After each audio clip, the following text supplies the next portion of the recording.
All right, all you snowboarders of the internet, we're here, we're live, we're taking your questions. So get them in the chat box wherever it appears on whatever digital device you are on. Super chats, get a spin of the wheel. There are no new added prizes, but you could win a t-shirt or something. I don't know, stickers or stuff back there on that.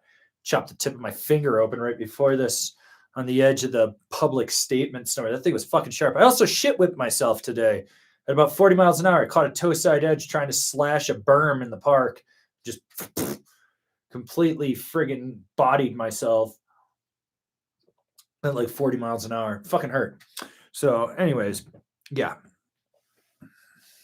So, anyways, that's yeah. We got that going on. Let's see. Hopefully, you guys checked out this morning's top 5 too. So, got that. Asymmetrical boards. What else is going on? Oh, we're about halfway through the 2023 reviews. I have finished up as of today 52 boards, or 52 boards and bindings, I should say. And if you follow me on Instagram, you probably saw a photo of like the big stacks of stuff. That's only one of the stacks. There's 2 board bags full, and then there was like 3 board boxes in the hallway of stuff. And I know Nitro bindings are getting shipped out today. Niche snowboards went out today. K2 stuff shows up not next week, but I think the week after. Not sure where the ride stuff is just yet, but anyway, so got stuff coming for all of you guys. So, yeah. All right. So, anyways, yeah.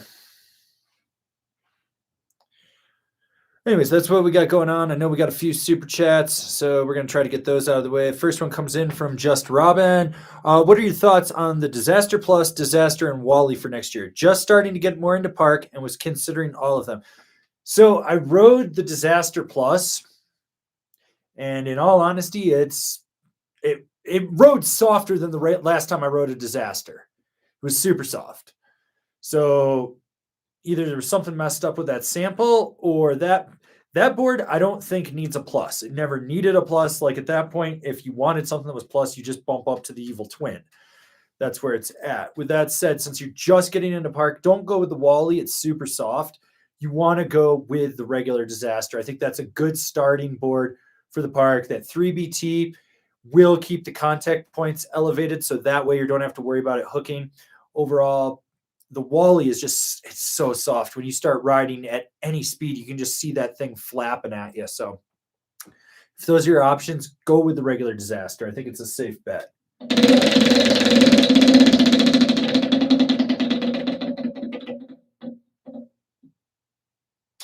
Beware of frostbite, which I just got over a bunch of that too. So yeah. Okay, we got a big super chat from Bill Schultz. Do you recall the Dan Vincent D-Day board? The new Goon Gear boards are supposed to be based on it. I'm trying to get an idea of what they may be like. Flat mixed wood core with carbon strips, GP87 factory. So the D-Day boards were made at GP87. So my guess is it's the exact same mold, exact same construction, probably has the new epoxy in it, and probably the newer fiberglass that they're using. So it should ride exactly like those. I never rode that board from D-Day, and I probably will never get on a Goon Gear. I just think like Tanya and Lucas have such a small thing going and such a niche thing. They'll probably never reach out to me because it's definitely not the people. Like the people that are going to buy that are just going to buy it straight up. So, but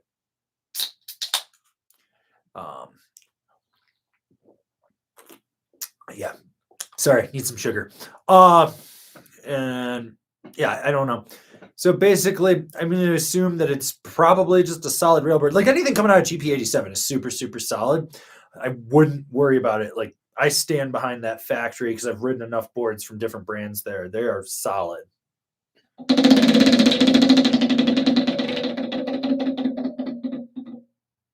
Oof, lose a turn. That's harsh. All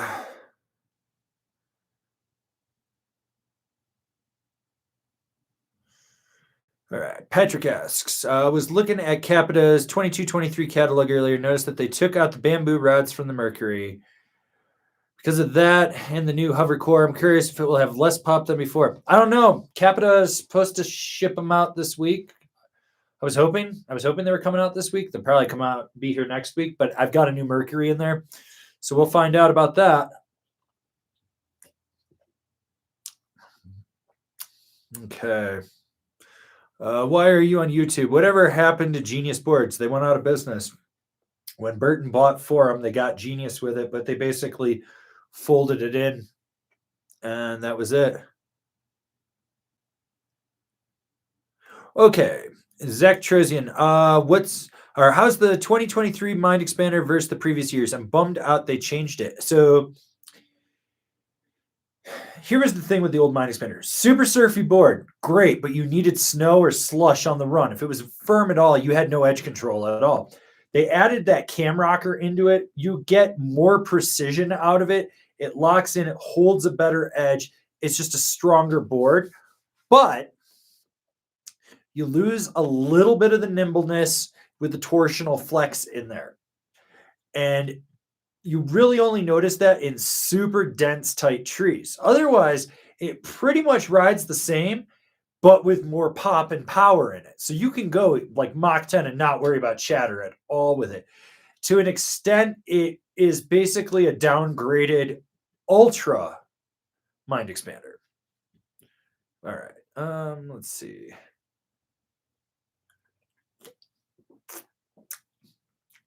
Okay, let's see what we got here. Centauri 2410. Avran, I'm eagerly anticipating the Nidecker Supermatics, but can't find a release date. Any idea? My guess is at the earliest it'll be mid-September, but I have a feeling those are going to be like an October or early November ship date, like right before the season hits. So, yeah. And I just got confirmation the nitro bindings have shipped. So that's awesome.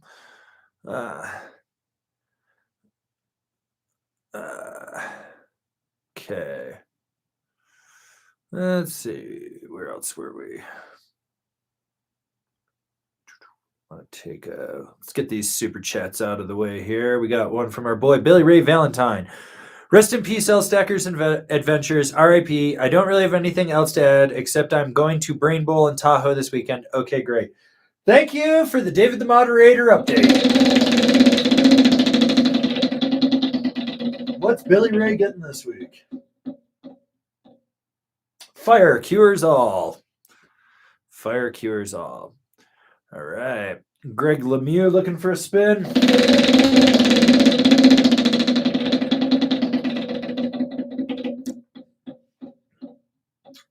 Gilson sucks. Cheers to that. All right. Let's see. Anthony Hocking, is the 2023 Battalion Boss being rebranded as the Evil Twin Plus?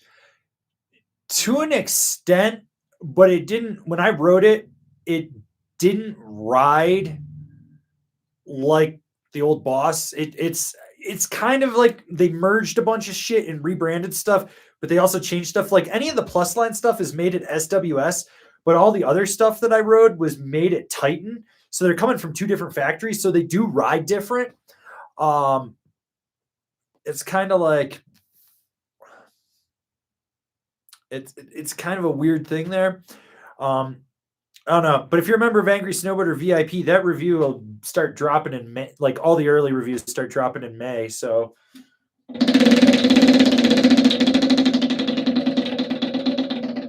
where are we going?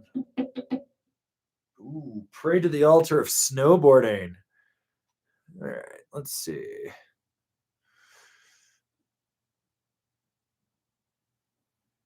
Okay, MC Brewers. Hey, Avran, any suggestions on bindings for the Drake Battle Rusty? I don't know shit about Drake boards. Like, I keep forgetting that company even fucking exists. And then someone reminds me, and I'm like, So we'll just go with the old standbys. Burton Cartel, Rome Katana, Ride 8 Series, Union Strata, Bent Metal Transfer. There's 5 options for you. All right. I know I skipped a few questions here, so let's go back up, see what we can find here.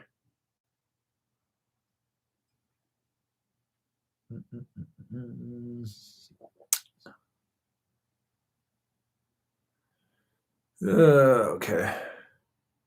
Josh Sims, are you going to review the new 2023 Super DOA? Yes, I asked for that. So,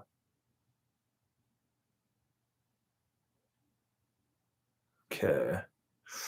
Okay, MJV14. What am I missing in my quiver? Got a LibTech Dynamo, Rome Stalefish, and a Capita simulator for Pacific Northwest Washington.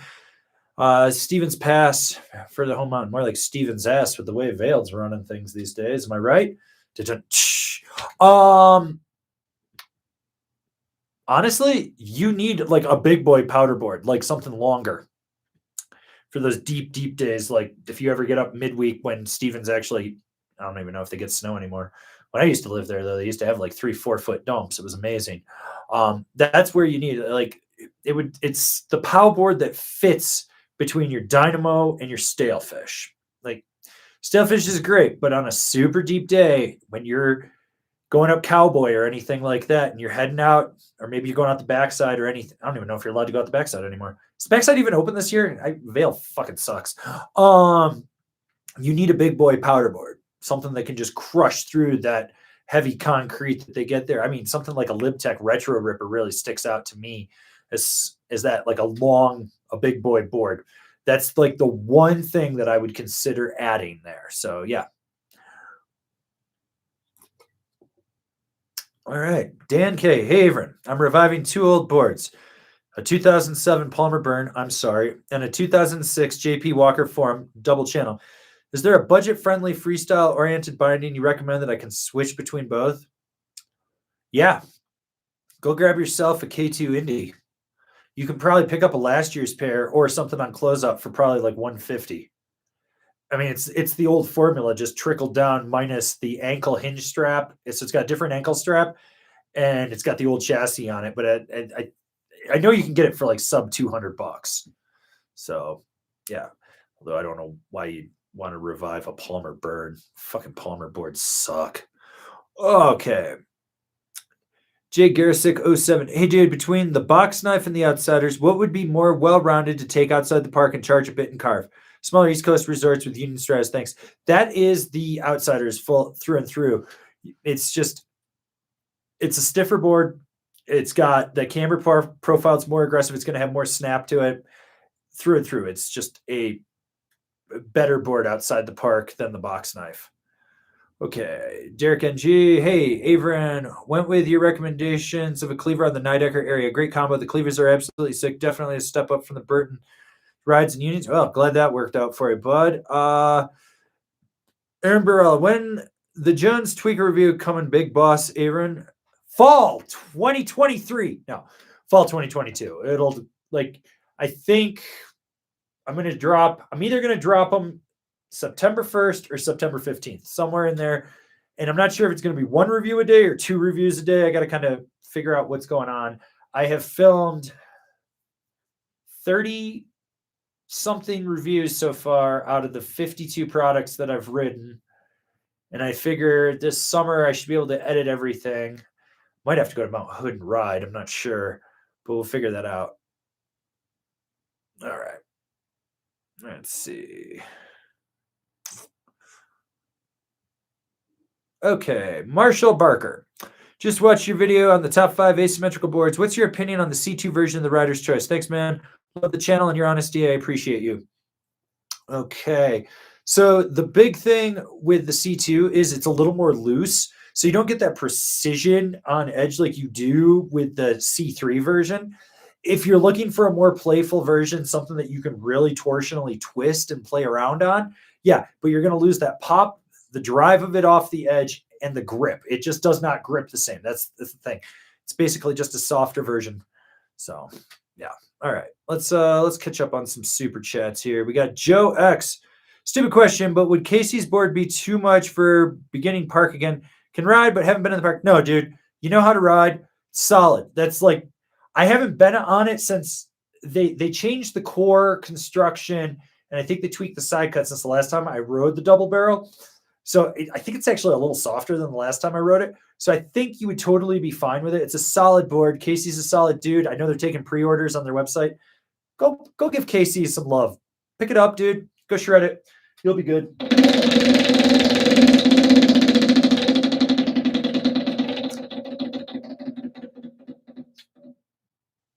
And remember to ollie slow signs.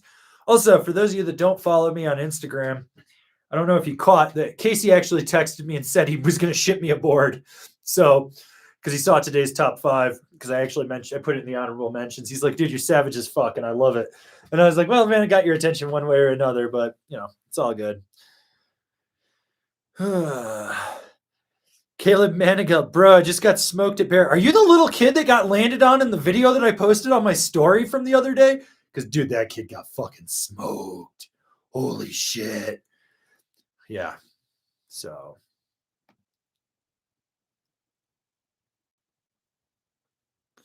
All right. Let's see. Let's see. Oh, I see Slimothy Whitman showed up. Okay, what do we got here?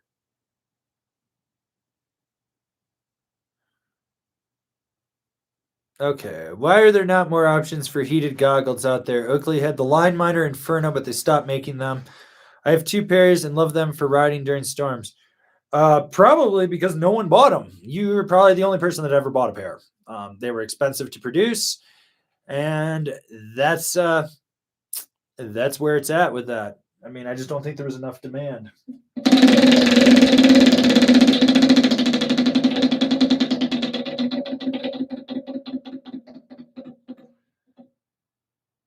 Yeah.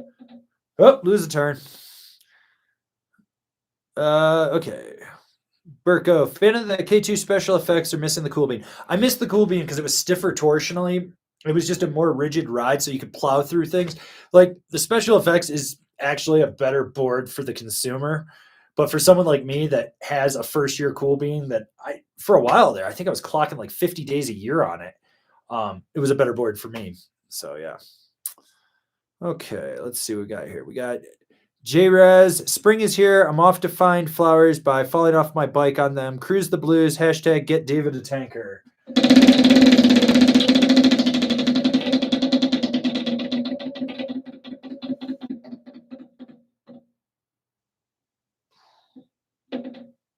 Oh, lose a turn. All right, we got ZT. Have you tested De Salaman Abstract already? Is it stiff enough for some jumps, or should I buy the Huck knife? You mean this board right here? Oh, it's stiff enough for some jumps. It's actually stiffer than people think. You got to remember that based on sizes, like I think it's at the 55, it radically stiffens up and becomes more of a guy's board since it's a unisex board. But I would rather ride a Huck knife on a jump than this thing. I was not impressed with it. This board was kind of meh. Like for something that's replacing the Gypsy and the Villain, it was ass. Like I'd rather ride the Huck knife. I really would, especially because the Huck knife gets an overhaul for next year. They put, they changed the carbon arrays in them. So, yeah. All right.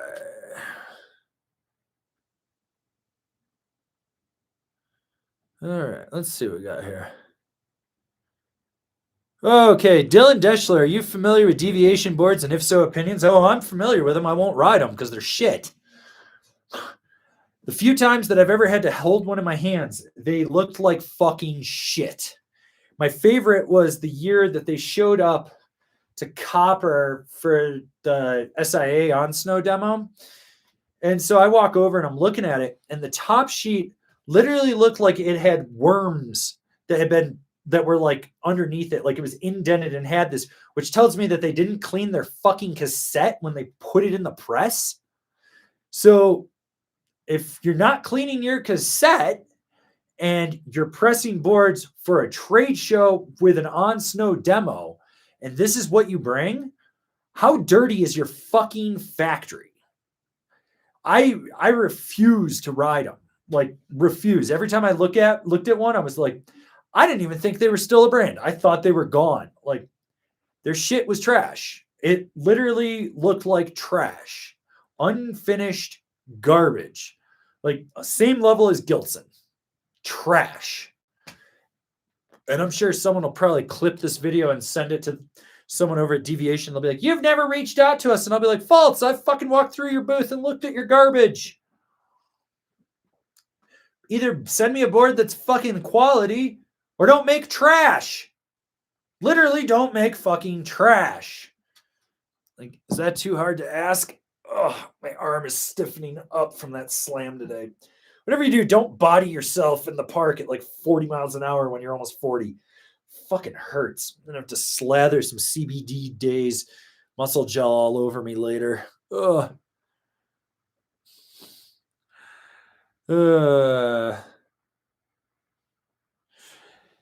Denim is A-Basin in mid-April. I bet no, A-Basin is fucking awesome mid-April. Most people have given up on going skiing and snowboarding. Less crowds.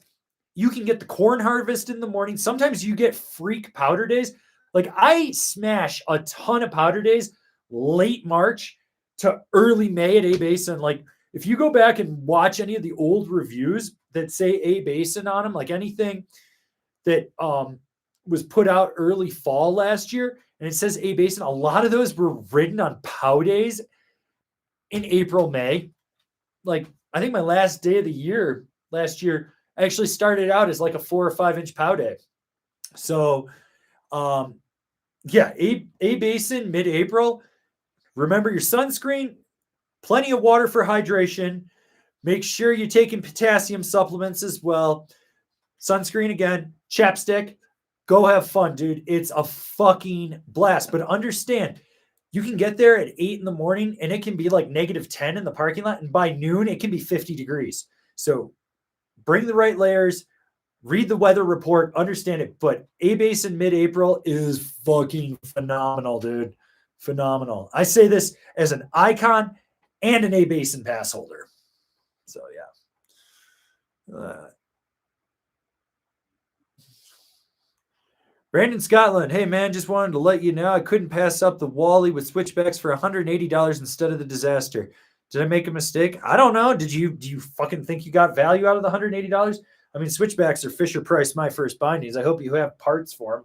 They don't even exist as a company anymore. Like, also keep an eye on your high backs. When you slam too hard, sometimes they just pop right out. They'll shoot out.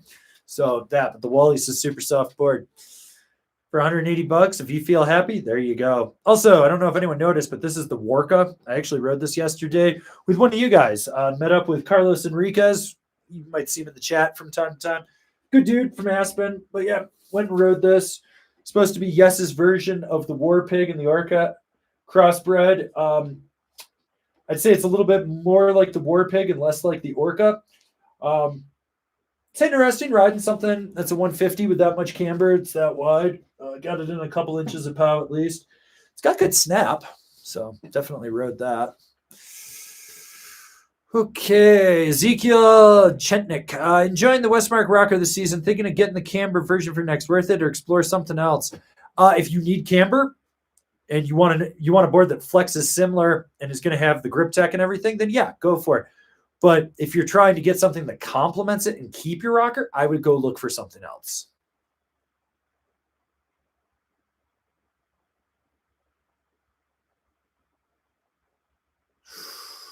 Okay, let's see. Let's see. We got Patrick S. looking for a spin.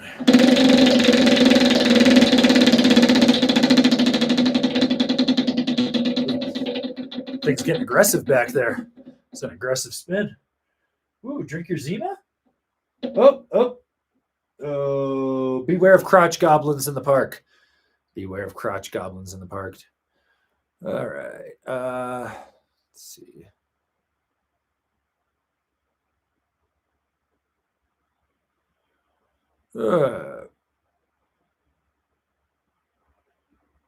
Okay, Dylan Cerruti. Are ride bindings changing other than the colors for 2023? From my understanding, no, it's just colors. Is the C9 or A9 closer to the Falcor? New boots don't fit the Falcor very well. I haven't been on the Falcor in years. I actually asked for some. I want to say that the A9 would probably be closer than the C9 just because the A9 has a narrower base. so it's going to have more lateral roll in it. All right.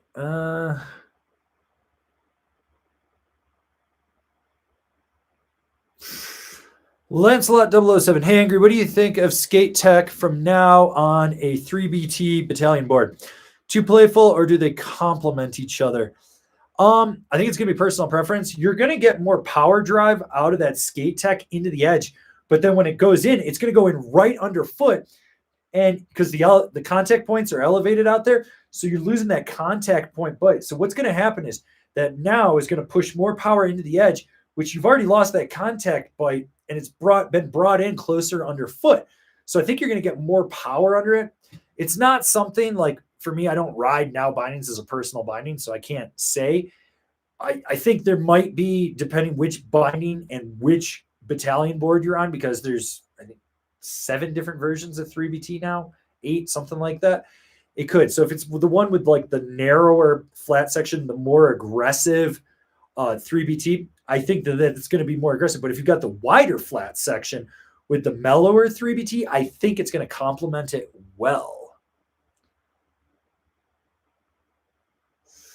Okay. Got Patrick S with the super chat. Did I miss the shit clothes teardown videos? No. I've been waiting for months for one last fucking pair from No Bad Day, and they dicked my ass around. They charged me $20 for shipping and said it was coming from LA, and then drop shipped it from China to the wrong fucking address. And I tried to tell them, I was like, yo, you can't do that. Like, if you're shipping it Canadian or Chinese post to US post, I need to know that I gave you my shipping address, not my mailing address. So after going back and forth with them something like 15 times, they were worthless. So I escalated it to PayPal because that's what I used to pay through them with. And then it was a back and forth for like another month. And they kept saying, no, it's in the mail. It's in the mail. See, and they give the tracking and it just said it was off in the fucking ether. And they're like, you have to go to post. They were like, you go post office and ask. That's how they typed out their message. And I was like, no, I know it's not there because we don't have home delivery in Breckenridge. It needs to go to a post office box. And they couldn't grasp that concept. So those pants are somewhere off in the fucking ether. Just this I ordered them January 3rd. I just got my refund back from PayPal because they basically said, they're like, client would not respond to us. We're issuing it back to you. So now that I know that No Bad Day just fails across the board completely, which I already thought they did. And I'm going to get through review season, and then the pants breakdown video is going to be a big one for the summer. But I'm going to do that. I got to get a few things just to finish the testing on it. But yeah, we're going to do that. So yeah.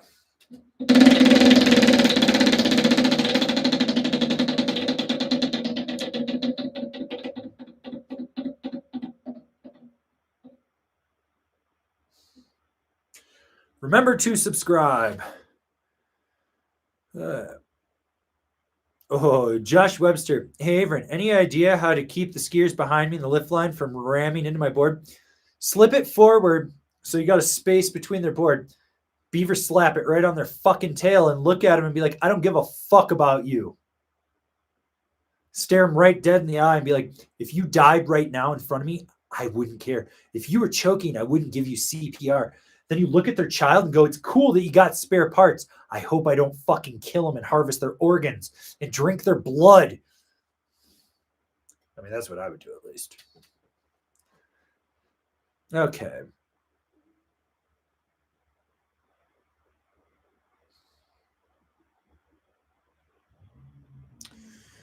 Andres Tanescu. Hey, Avran, I own a pair of Burton Mella Vita Reflex 2016. Should I buy next year's Vitas or try something else? I love them, but never tried any other bindings. Boards DC Fly 2012, Ride Warpig 2018, and will buy a Karua also. I would bump up to a Cartel if you're getting a Karua. You're going to want more performance out of it, but I would say at this point, I mean, I'm really surprised since you have a 2016 Malavita, you haven't cracked the top sheet on any board. I would look at some other bindings for sure. That's what I would do. Okay. Oh, God. Kevia Spilly, spin for Slimmy.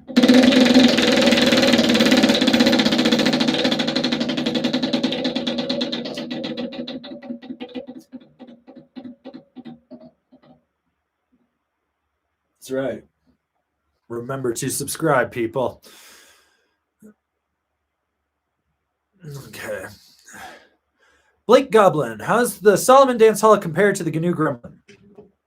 So the Gremlin is way stiffer, way more damp, and way more aggressive on edge. It is just a harder charging board through and through. The Dance Hall, you're going to get more chatter in the nose, easier edge-to-edge transmission, softer flex. It does have better pop in it than the Gremlin, but while they're in the same category of volume shifted, if you want more free ride, you go Gremlin. You want more party board, freestyle, low angle pow, something that's mellow or flexing, you go Dance Hall.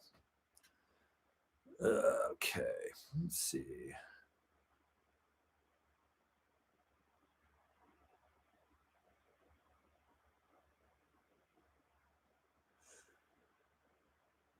All right. Beziums. Avran, I got some new K2 Maces this year, and after getting them molded, I can't get them tight enough without killing the outside of my foot. I'm also swimming in the top of the insole and have no idea what to do. Do you have an aftermarket insole? It sounds like you either molded with a really thick sock, which you shouldn't have done, or you I still have the stock insole, and you needed to put an aftermarket one to raise you up in there.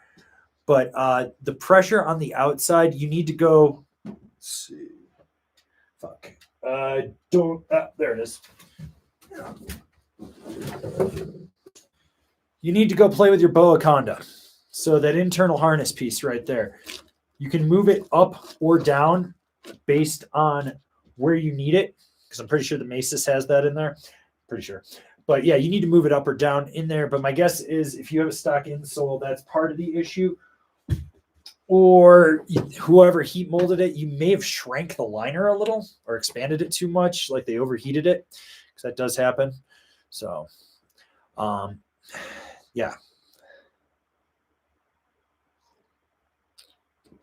Yeah. So, anyways, I think that kind of answers that question.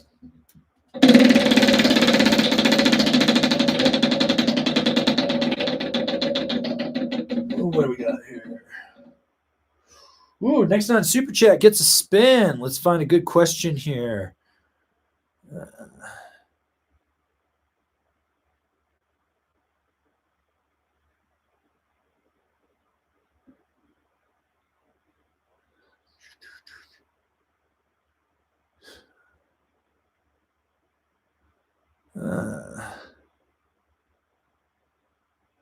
I want to answer that. All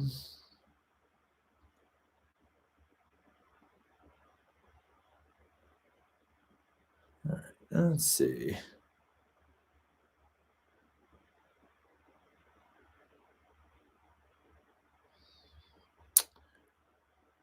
Let's take this question from Beach Bum Snowboarder. Avran, East Coast is winding down. Most New York and Vermont mountains have about 55% open. Refuse to end the season. Should I just go to mid-upper Vermont or go full snowbow in my SUV and tell the job I'll be back?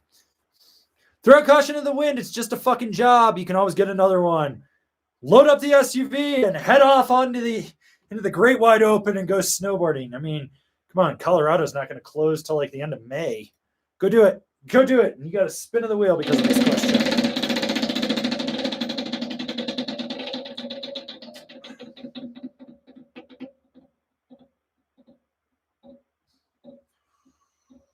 All right. Gilts and socks. There we go. Okay. We got Michael Kulig with the super chat. Closing weekend at Snowshoe this weekend, but we were supposed to get about 10 inches Friday to Sunday. Appreciate all you do. Progressed so much and got over 35 days this year. Thanks, man. Appreciate it. Fuck yeah. 35 days on the East Coast in the Mid-Atlantic like that? With a real job? Hell yeah, dude. And you might get a closing weekend with POW at Snowshoe? Fuck yeah. That's awesome.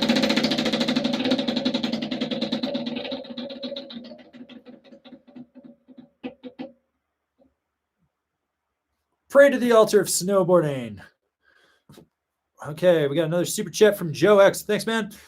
It's more for the sport than the board. Met him 2 weeks ago, talking about Casey Willicks at Mount Snow. Thank you for pointing him out. Been watching both of you daily.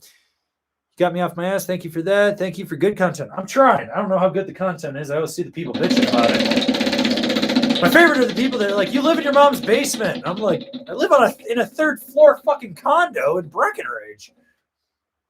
But, you know, and beware of crotch goblins in the park. But yeah, for anyone that doesn't believe Casey and I are actually friends, we are. I could probably call him right now, but I don't want to bother him. I do support him. All right. Okay, Anthony Hawking. When are we getting a day on rental gear part 2? Probably half past never. Marcus doesn't live here anymore. Dylan retired from snowboarding. Most of my friends are super busy. I don't really like filming in the park anymore and taking the camera out. It's just not who I am. I don't really care. But I never say never. It's not like, you know, we haven't done a new episode of Ask a Black Snowboarder in like 3 years, but you never know when that's coming back. And you never know when Kevin Carvett will come back. So I never say never about anything. Truth be told, if you guys want more interesting like videos like I used to do, you need to become members of Angry Snowboarder VIP. That helps fund everything else that I do. So like I can budget for that through that because that's consistent. It's not like YouTube revenue where I'm just like, might get some this month, you know. So that yeah, and beware of crotch goblins in the park. Always. Okay. Greg Lemieux, Capita Outer Space Living or the GNU Finest, party boarding, a lot of East Coast Glades, side hits, some park. I would go with the Finest. You're going to get better edge hold. It's a little more torsionally soft as well. It's just more playful for party boarding. It's a good asymmetrical board. That's the one I would go with. All right. What do we got? Ooh, next on Super Chat gets a spin. Let's see what we can find here. Oh, this is a good one from my boy Graham Schick from the other side of the county. Did you ever get on a nerd snowboard? I did. I rode the Superposition and the Relic. Relic is very comparable to the Warka, so that would be like a War Pig Orca in there. Little softer in the nose, but it is the Relic is a better carving board than the Warka. But the Superposition, let me tell you how amazing that board is because you weren't here last week. That is one of the best turning boards I've ever been on, ever, period. It's smooth and fast and amazing through and through. Like, I love that thing. If you haven't checked out nerdsnowboards.com, you should. You should go support him. It's my friend Jordan Zdanik's brand. Love that guy. Been friends with him for almost as long as I've lived in Summit County. I've watched him go from being a full-blown park rat to like a mountaineering backcountry guy. But seeing him launch his snowboard brand and being able to ride them, the boards are made at GP87. They're solid. The Superposition is one of my new all-time favorite boards for 2023. So, yeah. And Graham, you got a spin of the wheel, buddy. And to talk about my boy Graham, because we live in a small town. The last time I saw him, we were at the checkout counter at City Market, and he had forgotten his credit card. So I paid for his food, and he Venmo'd me later. It's community right there, people. And drink your Zima, people. Drink your Zima.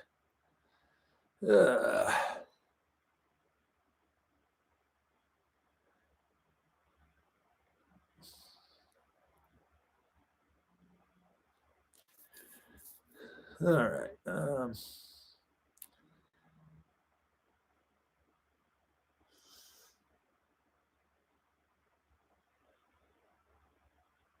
Emilio Carrizales. Hey, Angry. Saw your review on the Solomon Super 8. Thinking about getting one on sale. Can you speak on the overall quality of Solomon boards? They good. I mean, if you do stupid shit, it's going to break. It's kind of like the fucking dumbass that left this comment last night. It's fucking hilarious. Where did I put it? Here it is. Got to read this. But yeah, they're solid. Like, you don't run into shit. You take care of your shit. It's probably going to last. You do stupid shit, run into things. It's probably going to break. But it's like this guy that left this comment last night on the old Union Strata review. I've now had both Strata bindings break in the same spot. Wow. WTF. The base plate came apart on the outward facing side of each binding, right above where it says Strata. Beware. I paid over $300 for a Mattel product. Completely and utterly disappointed. Wow. They are trash. Just got a replacement right base plate. Now the left brakes. I've owned them for less than 3 months. Both failed in under 3 months. Okay, so they warranted the first one, and then he went out and broke the other one because, that's you. You did that. Let's talk about why they're breaking on the outside of the binding. Probably throwing fucking team dogs, and you're a fat ass, and you're landing and leveraging the binding that bushing is pushing in as far as it can. Something's got to give. My guess is you don't know how to fucking snowboard. I got friends riding first year Stratas that have probably like 300 days on them.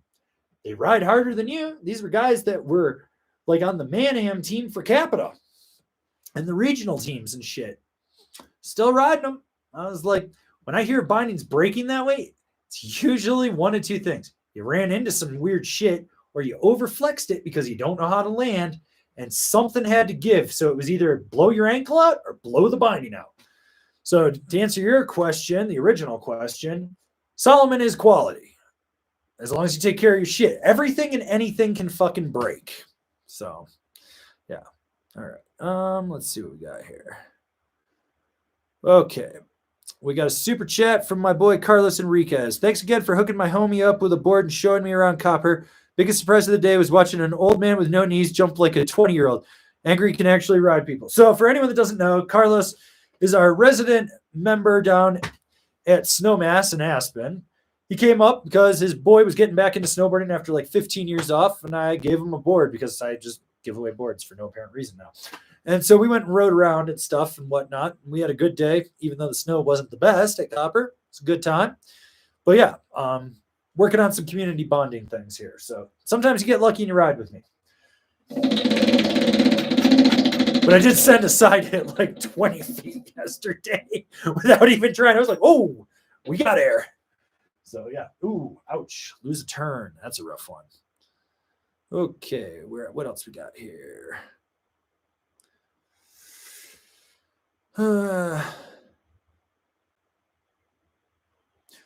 Okay, Patrick has closest match to a battalion TBT 3BT by another brand. I think Burton are doing a 3D shape.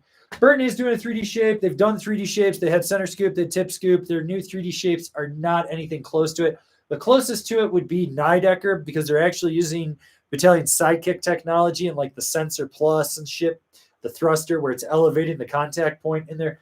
That would be the closest to it in there. Otherwise, like a lot of companies are doing way more mellow stuff. Like Marhar's got their sideways rocker. Jones has Spoon Tech. I know that the new K2 stuff, like the Antidote, will have some 3D shaping in it as well, but it won't be as defined. But like Battalion's kind of in its own realm because it's so aggressively like more defined. Also, it's been a big year for Battalion. Like they're everywhere now. Everywhere. Oh, well.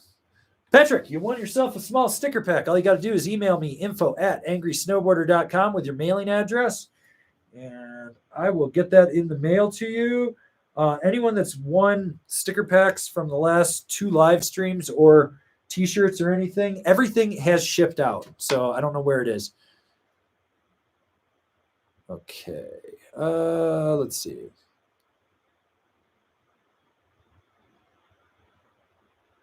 Okay, Kevius Billy. Best advice you've ever given me was to appear uncoordinated when getting on the chairlift. I almost always pretend to fall like 3 times when in line, and no one has ever gotten on with me once. You sure it's just not because you're a sociopath?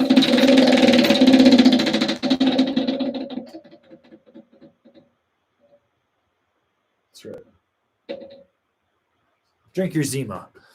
All right. And we got another super chat from Carlos Enriquez. PSA, if you guys are nice, Angry will tell you the best way to keep kooks from riding the chairlift with you. Oh, yeah. It's a kook-free zone with me all the time. No one questions it anymore.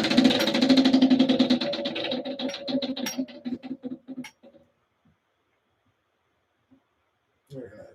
Ollie slow signs, people. Ollie slow signs. All right.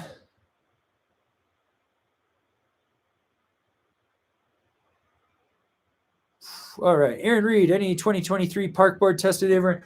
Okay, so today we rode the public statement, the Rome Warden. We've ridden the general public. The Nidecker Sensor Plus, Solomon Abstract, Huck Knife Pro. Let's see what else. I feel like I'm missing. Let's see. No, I know I've ridden a bunch of park boards because we're in park season right now. I try to ride a park board a day. Free ride board in the morning, park board in the afternoon. But yeah, I'd say let's see. I'm at 52 boards that I've ridden. I'd probably say at least a third of those are park boards. But I know I've got the new Jones Tweaker coming up. I got to ride that. Let's see. There's the standard on ink, which kind of like all mountain freestyle board. But I've got 4 park boards from Signal, 3 more public boards that are park boards. I've got 2 park boards from Marhar. I will have 2 park boards from Niche showing up this week. Capita I asked for pretty much their whole park lineup as well. So there will be plenty of park boards.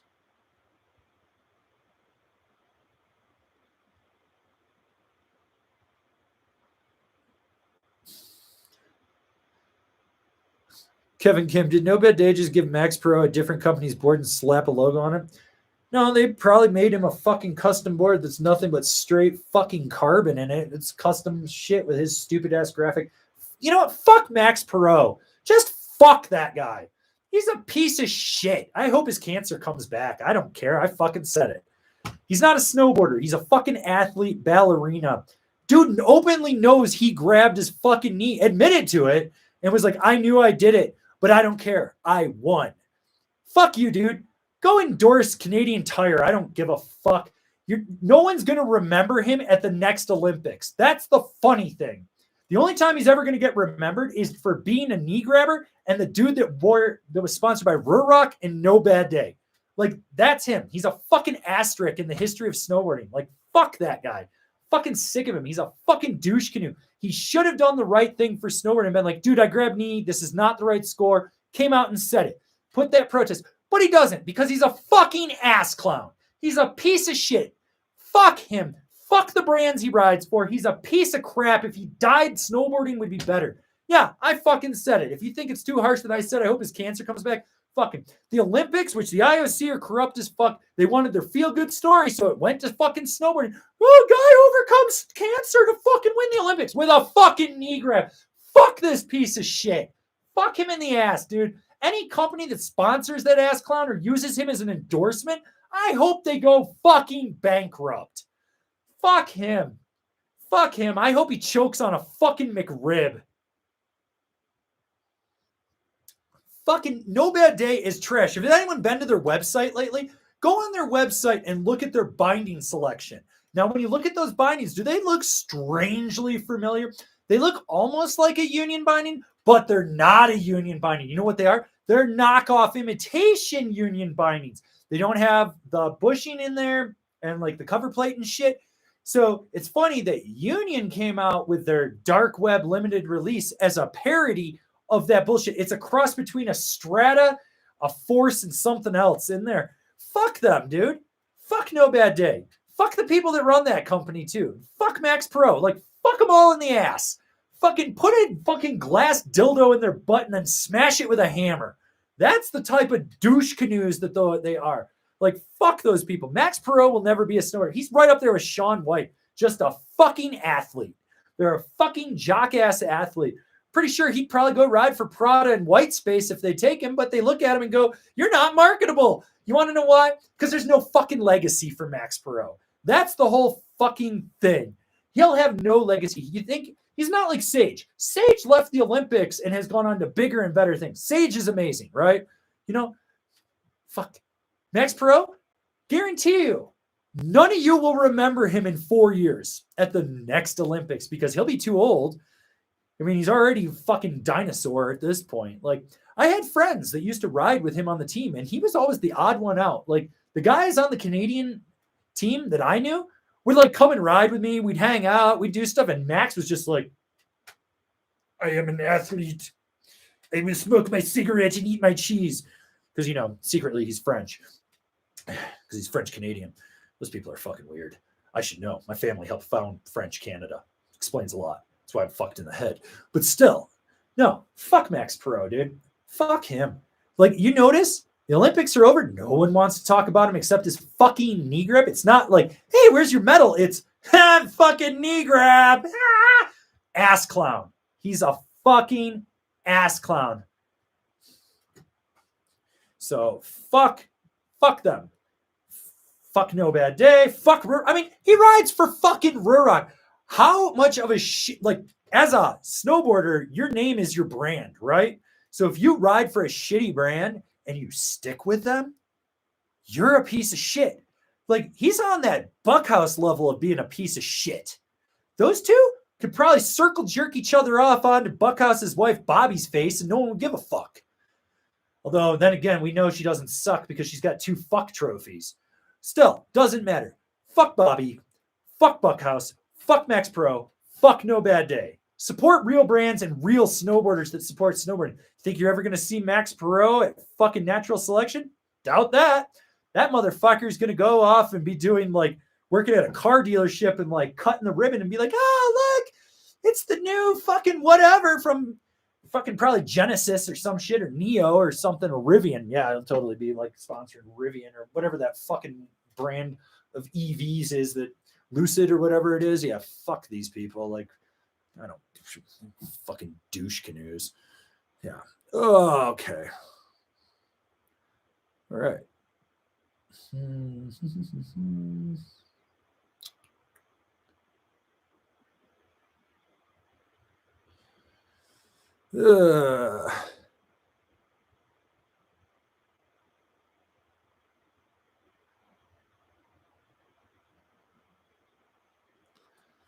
All right, let's find another question.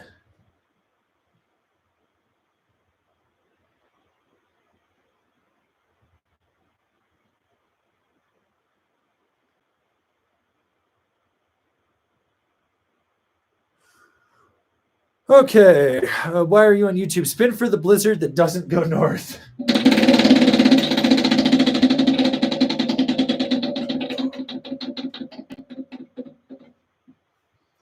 Is it bouncing back? Nope. Drink your Zima, people. Drink your Zima. Okay, Brian P. Hey, Angry, I own a ride algorithm and a K2 excavator. I saw niche discounting their stuff. Do I grab a Maelstrom? No. It'll be...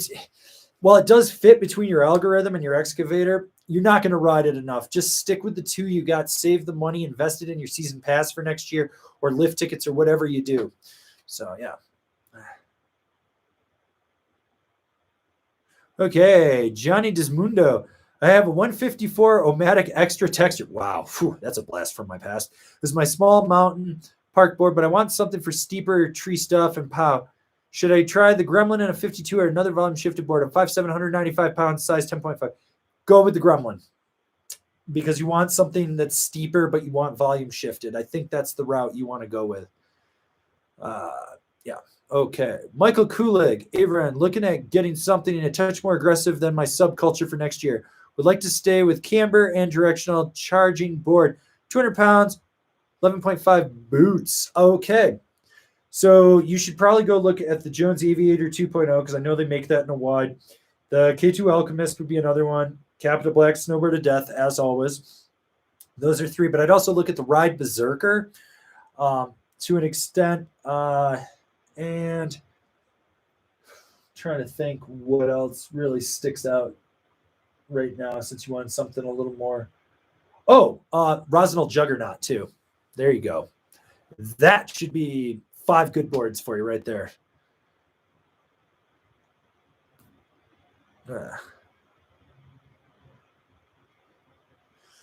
Okay, we got Jacob Iverson. Hey, Avran, I wanted to tell you thank you for posting the Bobo's demo day at Mount Rose. Was awesome riding new boards and even inspired my girlfriend to upgrade to a K2 Spellcaster and Burton Lexus. Fuck yeah.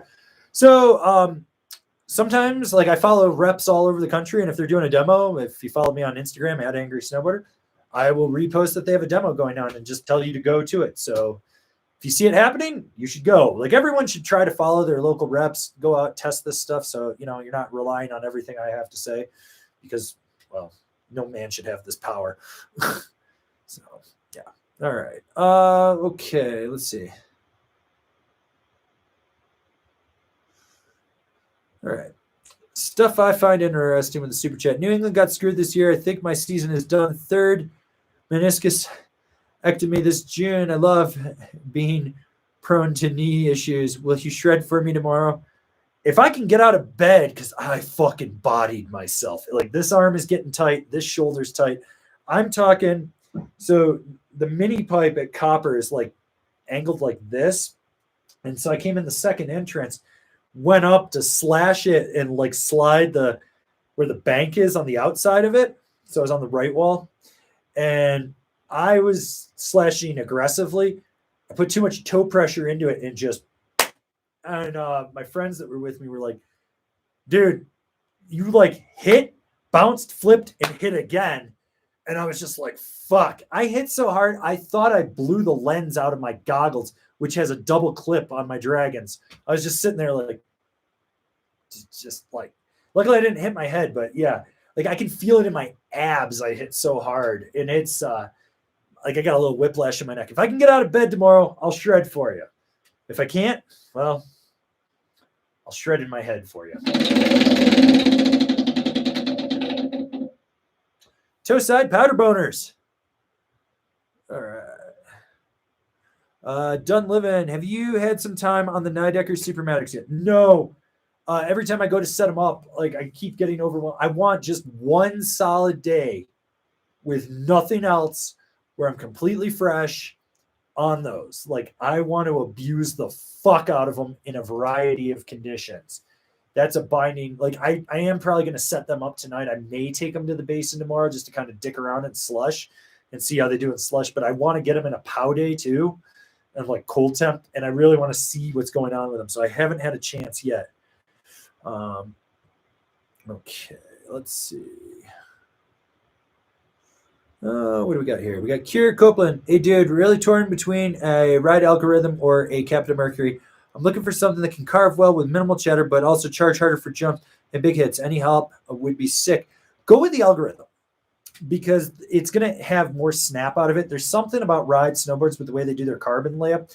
You just get more pop out of them. And hitting jumps, you're going to notice it. And that pop and stuff, it also translates to the drive that you get out of the tail of that board. So when you're really pushing on that tail, you'll feel it more than anything. It's one of those boards that it just has a ton more power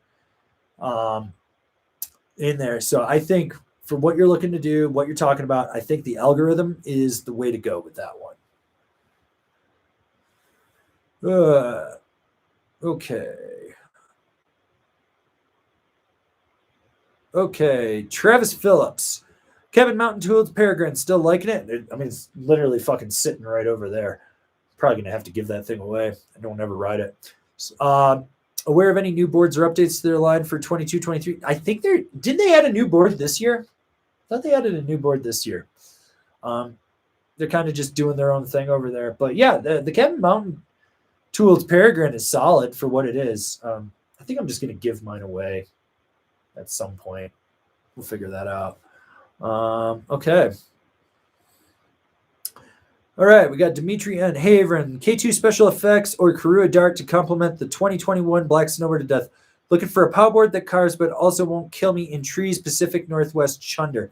The Dart will be more damp, but it's stiffer than the special effects. It will plow through that Cascade concrete more, but the special effects is torsionally softer, so it's actually easier for you to drive it into a carve and just steer it in tight trees. So you got to ask yourself, do you want to be able to plow through chop and chunder, but have it be a little more rigid? That would be the Dart.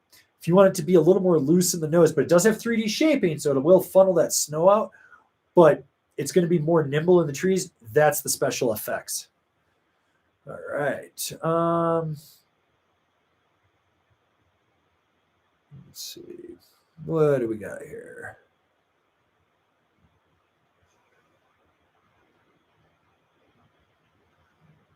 Okay. We got Eric Chen with the super chat. What is the most hyped aboard for 2023? Well, I think there's like stories you're going to see. So Warka is going to be super hyped. The fact that like Mervin's got like 100 orcas. Never Summer will probably be talking about how they added more camber to the rocker camber. So it'll be rocker camber, rocker camber, rocker camber, camber with more rocker. So that'll be something in there. Capita is still going to do a big push on the Mega Merc for that. The K2 Antidote is going to be a big push as well. I think we're going to, it's like still kind of early. I'm still getting stuff trickling in. To be honest, most of these brands, like unless I'm riding it and I need to look at like what the product is that I'm actually riding, I haven't read the whole catalog. Haven't even bothered with it. I don't give a fuck in there. But the Ride Shadow Ban will be another one. That's an algorithm without carbon in it. That'll be another big one. But so I think what I'm going to do, I'm already working on top 5 lists for the fall. So I've started the top 5 most hyped boards list, top 5 all mountain freestyle, all mountain free ride, women's stuff, all that. I've got that. I'm actually going to be adding children's boards to top 5s this year. So for you rad dads and bomb moms out there that are looking for your kids, guide you in the right direction for that. So yeah. So we got that going on, but let's give you a spin there.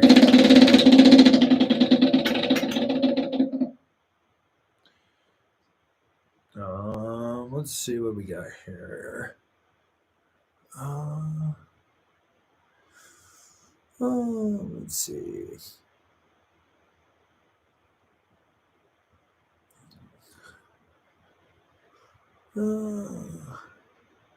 Yeah, looking for some questions. Anyways, for you guys that are just getting in here right now, get your questions in the chat box wherever it appears on whatever digital device you're on. Super chats, could you get a spin of the wheel? You could win some stuff. I don't know. There's prizes on there, so let's go for it. Do what you got to do. Remember, keep it mildly clean, even though I'm a fucking filthy animal.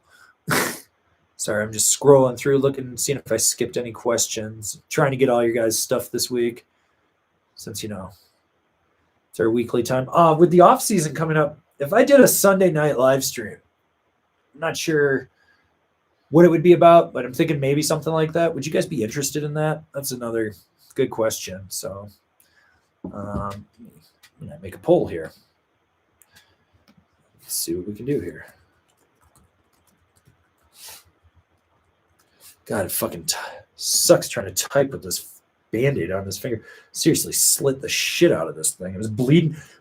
Like all over. I was like, ah. So let's see.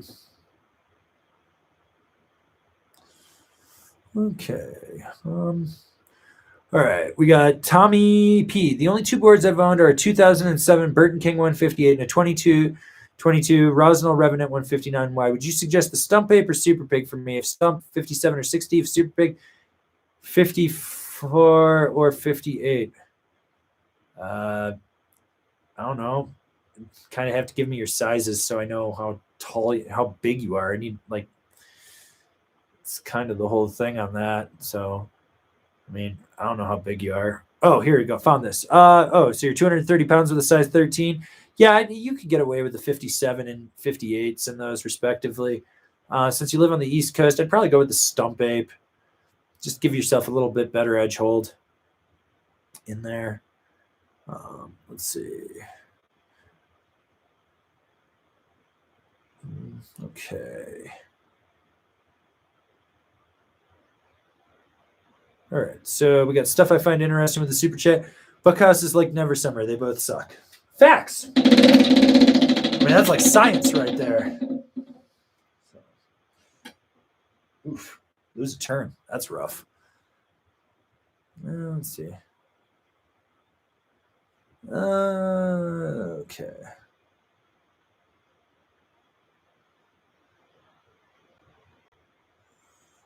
All right.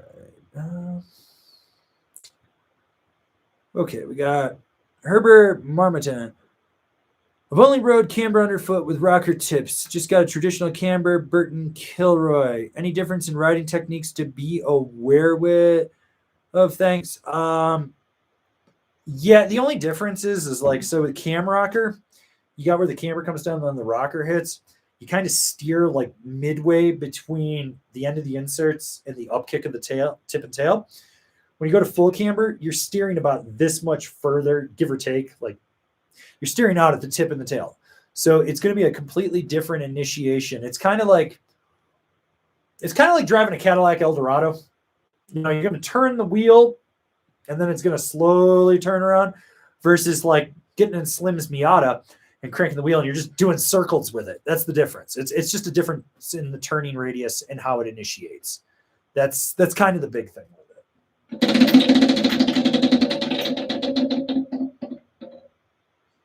All right. Remember to subscribe, people. All right.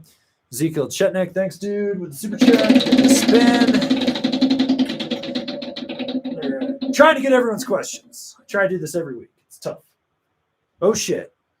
We got Slimothy. Slim! How dare you? Fucking dick nose. First of all, you bring me up, and you're in the top 5. Well, fuck you, Mr. Dick Nose. I'm gonna start watching Top 5s by Mr. Kevin. That's right. I have a new sponsor. It's Mr. Professional Snowboard Camp. And his top 5s. Stop fucking talking. Slam. Take it easy. Okay, I'm hoping you know. I'm currently looking for you. Okay, actually, I'm currently looking for your homeland. I am in Boston, Massachusetts. Oh. Boston, Massachusetts, where the weather is a little tough in my tiny Miata, but I think Harold Terhay will get over the frostbite. Okay, I think he. Wait, Harold Terrier got frostbite? What are you doing to that child? I'm going to find this Holiday Valley, okay, on this Holiday Road, okay, and I'm going to reclaim the territory. Holiday Road, like Lindsey Buckingham? I'm going to listen. You need to stop banning me from your chat.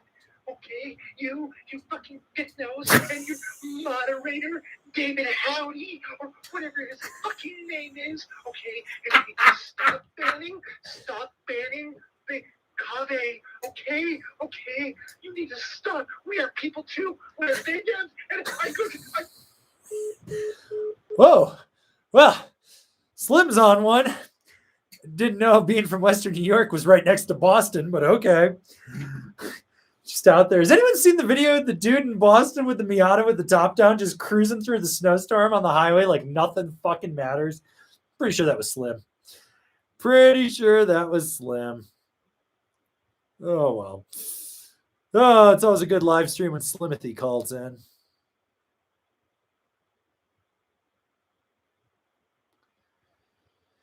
All right, Joe Gunn. Do trampoline boards even help with learning flips on snowboards? You learn the air awareness of it. So I actually used to work for Woodward the second year that they opened at Copper. And tramp boarding, like, is whatever, having that board on your feet and hitting the tramps. I never liked that unless I was practicing Miller flips from one tramp to the other. But what was good was just hitting the super tramp and learning the air awareness and the spatial awareness that you need. It does work out. It does not translate to the same thing as when you actually hit snow. So like when you're actually going off the lip and stuff, it's different. But when you're in the air, the movement, like you get that air awareness and you learn how to like get yourself around. So it does help a little bit, but it's not fully helpful. Patrick S. looking for that super chat.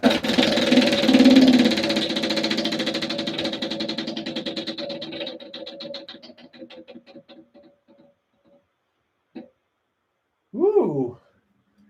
Well, Patrick, you've upgraded from a small to a jumbo. You know the drill. Email me info@angrysnowboarder.com. Yes, I ship internationally because it's just a sticker envelope. It's like $2 to ship it. It's not a big deal. I'm not going to die. Not going to break me. All right. Okay, Luc Desaunier. Angry, how many days do you get out of a board before it needs to be retired? Assume no major damage, just regular wear and tear. My Cool Bean is from year one, and this is the year I decided to retire it. It's got 2 little chips in the top sheet, and like 2 little PTEX fields in it. The only reason I'm retiring it is it's clapped out. Like when I torsionally flex it, it's just like, and that. My Telos Mike Ranquet, which is only last year's one, but that got ridden hard because it's the board I test all bindings on. After this season, I will be retiring that one as well. And that board will only have maybe 50 to 80 days on it, but they're hard days on it. My Rome Mod Rocker, I'll get another season out of that, even though I put like a jumbo ass core shot that's like that wide and like that long in it. And I filled it. That board, I'll run that thing into the ground. I'll probably end up breaking that one, actually. I'll snap the nose or tail on it by accident. Realistically, like if the board just feels super clapped out, like you go to load it up and pop, and when you roll back on the tail, it just keeps flexing and flexing and flexing before it engages in springs. Or like when you're just riding a groomer and you look down at the nose and the tail, and it's just going like this, and you're feeling everything underfoot, it's probably clapped out. I mean, that's kind of the thing. There's no like defined date on when shit's gonna actually die. So you know, there's like the rough time frame that it is. I mean, they try to make things around 100 days on hill because the average rider only goes like 7 times a year, so they can have that for the next 10, 15 years. Realistically, and then you get people like me that are like, if I had one board, I'd clap that fucker out by mid-season because I just ride it into the ground. So it's one of those things, like you should look at it like, can you still sharpen the edges and like take metal off? Yes. When you base grind the board, is the edge sitting high or is it staying flush? Are there any thin spots in it? No, then yeah, you can still ride it. You know, and maybe it just becomes one of these boards where you slowly retire it over time. Like my Cool Beam, first year, I think I rode it like 60 days. Second year was like 50 days. Then it was 50 days, 50 days. Then it was 25. Then it was 15. And I think last year I only rode it like 8 days. And then I took it out one day this year and was like 1 or 2 days. I think I rode it 2 days actually, because I rode it with David, the moderator, one day. But I was like, man, this thing's just feeling clapped out. And I was like, I think it's time to retire it. And it's kind of just how it goes. So. Okay, let's see what we got here. All right.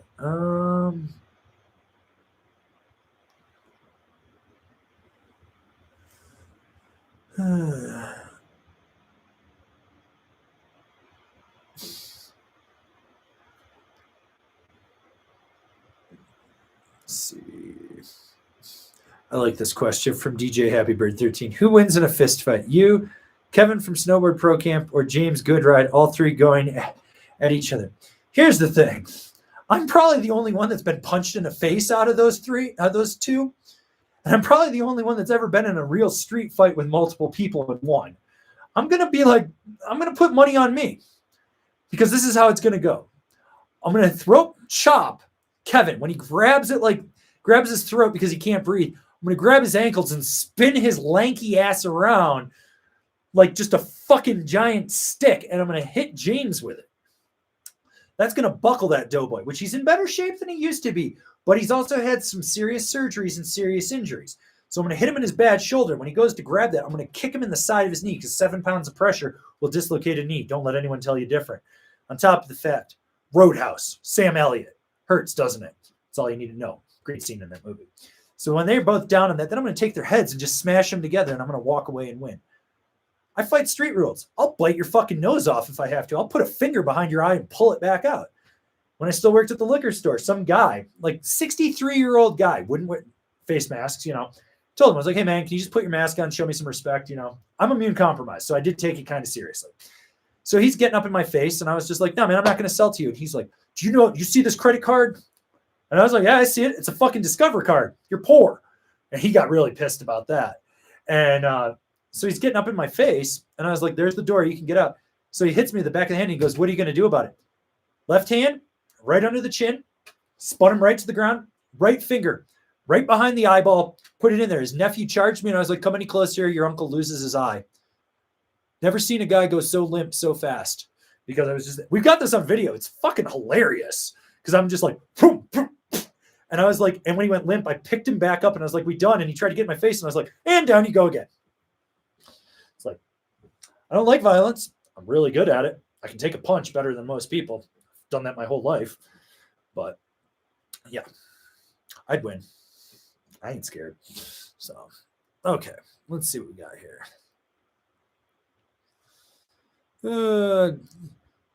Keith Blazowski, angry East Coast rider looking for a park board with a lot of play in the tip and tail camber is a given. K2 World Peace or Ride Kink. The World Peace is slightly softer than the Kink. The Kink has more snap in it, just with the way that they do the carbon ray, but the World Peace will have more give in it. Since you want camber and a lot of play, that's the route I would go in. So, yeah. Okay, Eric Kim, friend is buying a Solomon Assassin Pro. Are the Solomon holograms a good pair with the Assassin Pro for all mountain? Yes. All right, we got Silas Girl. Thanks for also featuring women-specific boards. Appreciate you. I try. I mean, I got outdoor plumbing. I'm pretty sure I'm a man. I don't self-identify as a they, them, like Slim. But spray skiers. I'm trying. But I did find it funny. The one dude, I don't know if I saved the comment. I thought I did. But where was it? Where the fuck was it? Yeah, it's from Matt Flinker. It's very silly that men are telling women what the best women's snowboards are. Get a friend who is a woman to do these episodes. And my response, it's really silly that a man who clearly has never worked in the snowboard industry is telling another man who works in the snowboard industry and talks with women about women's snowboards what to do. What would me putting a woman in here, giving her a script that I wrote do? There's no fucking difference. Still me telling you, it's just a different person approaching it. But because of this guy, you're going to get a female woman talking or something like that, talking about women's boards in the future. I'm working on it for all you ladies out there. Spray skiers.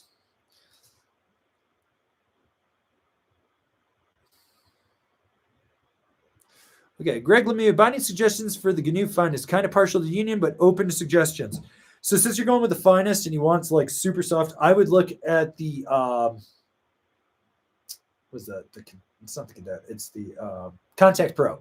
Contact Pro or the Strata would be the two that I would really look at from Union. But if you want other options, I would also look at the K2 Lean AT. And for good measure, you can always throw like a bent metal Logic on there too.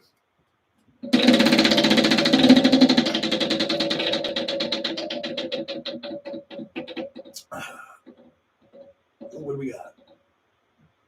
Ooh, fire cures all.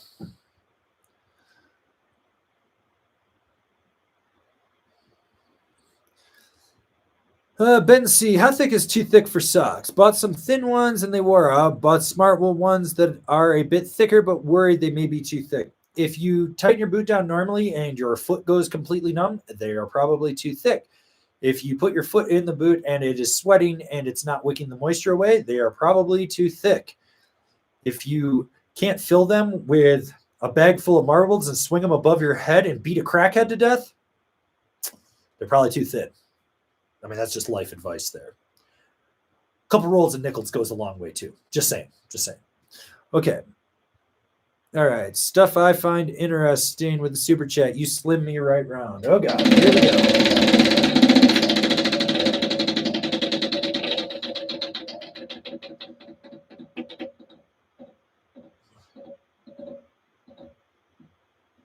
Oh, wow. Fire cures all except Slimothy Whitman. Okay, Beach Bum Snowboarder. Do you think the Black Snowboarder Death from Capita will be similar next season and complement a Burton Custom? But since I'm already Burton heavy, is it a waste for me? 210 pounds, 21 custom camber, 158 wide, 10.5 boots, Avitas and Genesis, both EST. You know, it's stiffer than the regular custom. I mean, if you had a custom X, that would probably be closer to it. If you're looking for more of like a Charger with a different camber profile and it's going to flex different, then yeah, I would go with that BSOD. I'm not sure if it's going to be similar or not next year. I think they changed something in the core. I have one coming for review, so yeah. All right.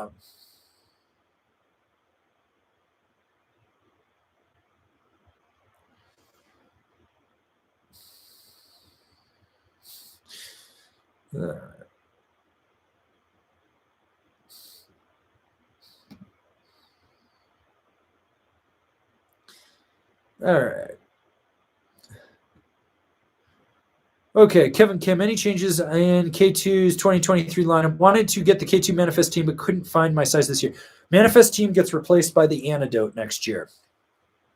So that will be replaced. I actually just got the new K2 catalog. I got to look through it to get my wish list together for the rep. So,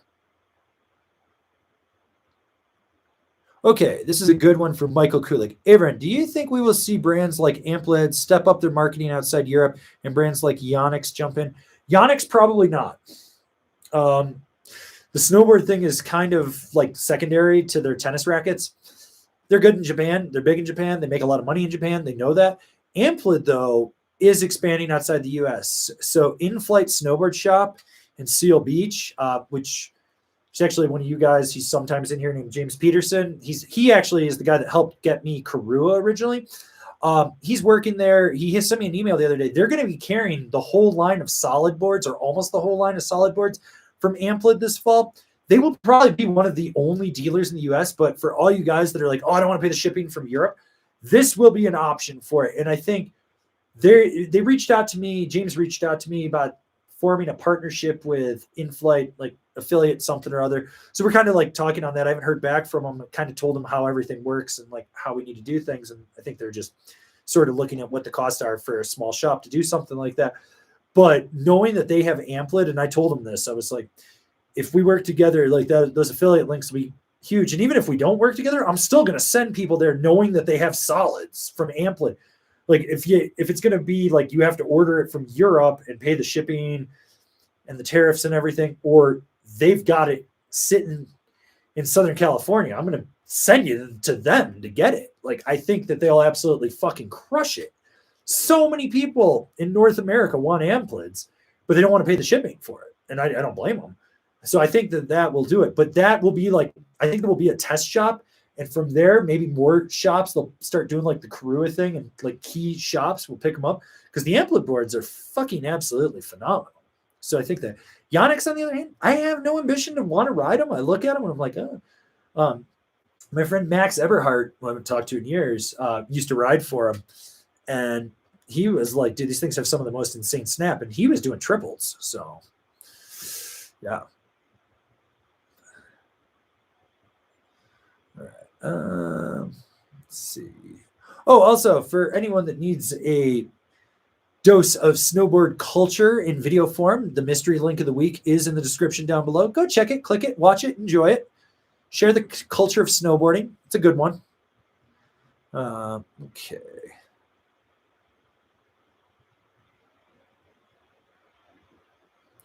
Dan K, are Drake Bindings making a comeback? Rumor I heard from an employee at a snowboard shop.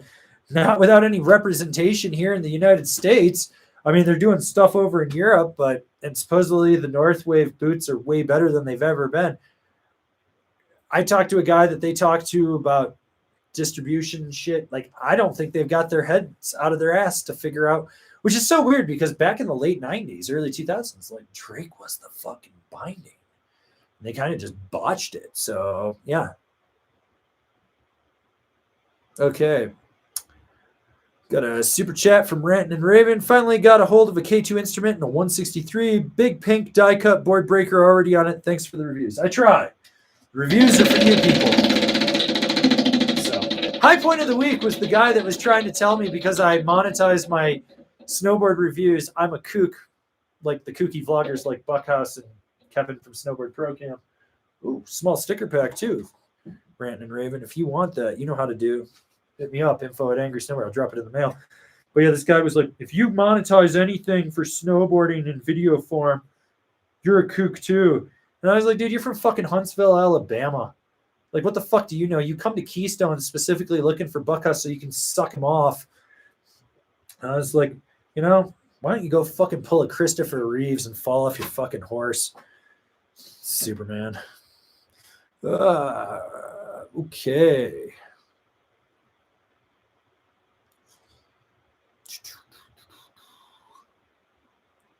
All right. We got Anthony Hawking with a super chat. How big a deal is it if I'm a low to mid-intermediate ride, 6 to 7 to 10 stiffness board with a medium binding like the Burton step-ons? Is it holding you back? What's a 6 of 7? Though you know those numbers are fucking imaginary, right? Like they're fucking imaginary. There's no universal scale. Like this, the Warka. I can tell you it's a 12 out of 47. The fuck does that even mean? Doesn't mean shit. You want to know what matters? Does the boot fit your foot? Are you happy with it? Are you comfortable with it? Do you feel that it's working for you? That's all that matters. Like this 6 of 7, 6 of 10 stiffness shit.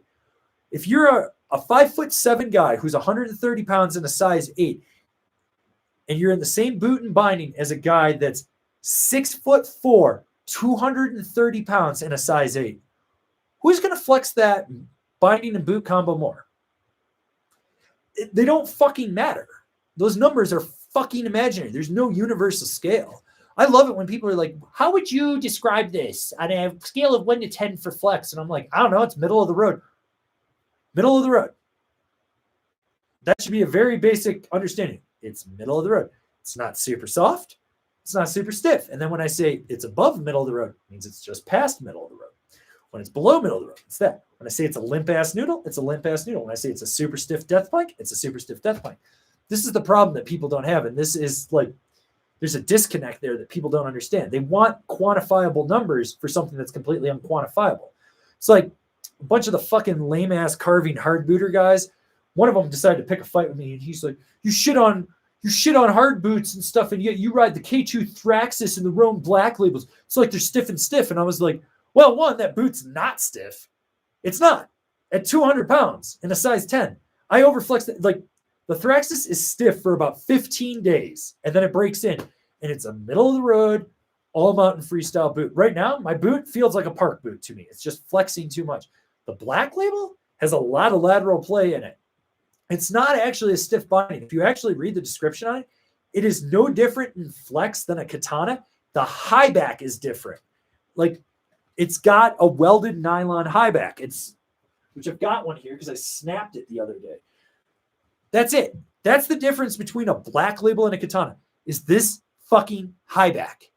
That's it. Do I need this high back? No. I could slap a vise on there and it would, with the same straps, it would ride the same. That's it. It's like, but yeah, that's it. That's literally the difference.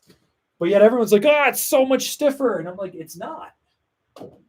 It's not any stiffer. Like this is the whole thing about it. Like people don't get that. These numbers are unquantifiable. Like I hate when people are like, this board felt like a 4 out of 10. I'm like, on what fucking scale? Is that for that brand? Is that your personal scale? It doesn't make sense. Like whenever someone sends me a good ride review, I just cringe when I hear him say that. And then I know for a fact he's going to, and it steers off the back foot. You know why it steers off the back foot? Because that's the only way you know how to fucking ride. Because you never put your weight forward on the snowboard, you dumb motherfucker. Learn how to turn. It's not that fucking hard. But yeah, so like this is the whole thing. Like these flex ratings really don't mean shit. What you ideally want is the best boot that fits your foot and fits your needs. Since you're in step-ons, you are now limited in boots. You are limited in binding. That's a limited unlimited setup. On top of the fact, you know what we're starting to see with step-on boots? The first generation ones, the toe cleats are blowing out. They're creasing. I knew that was going to happen.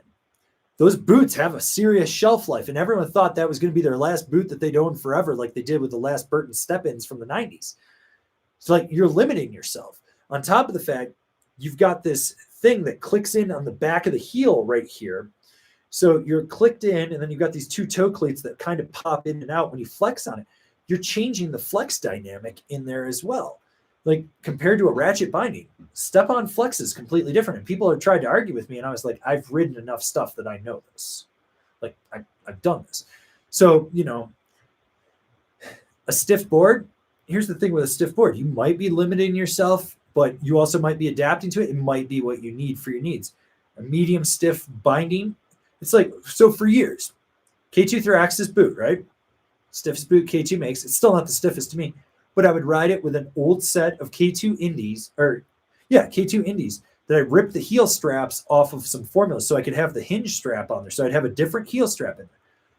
That is their second to lowest end binding with their highest end boot. That was my combo. The only reason I went to Black Labels was they put canting in the fucking Indy.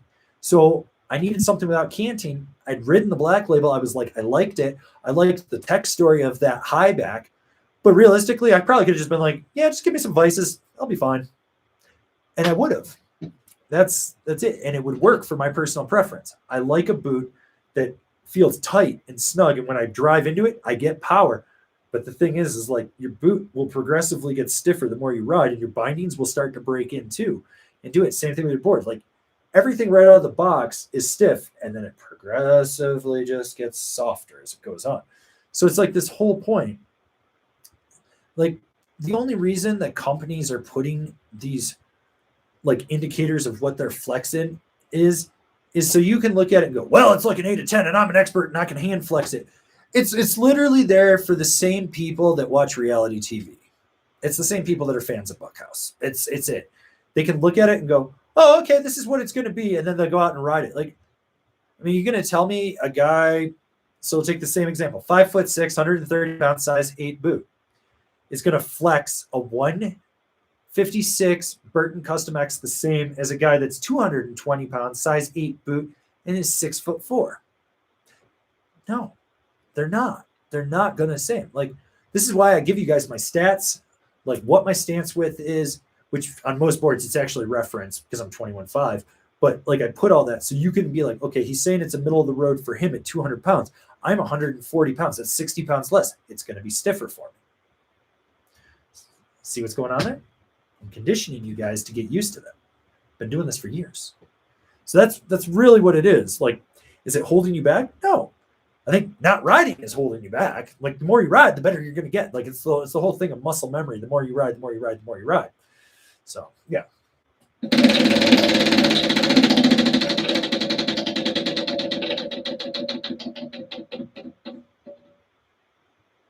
Ooh, where are we going? Ooh. Beware of crotch goblins in the park.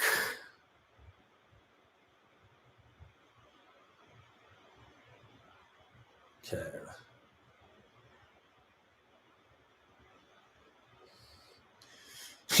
Josh Webster, will waxing my board often increase its longevity? I'm not 100% convinced it doesn't help with anything, and I'm having trust issues giving it up. How is your snowboard made?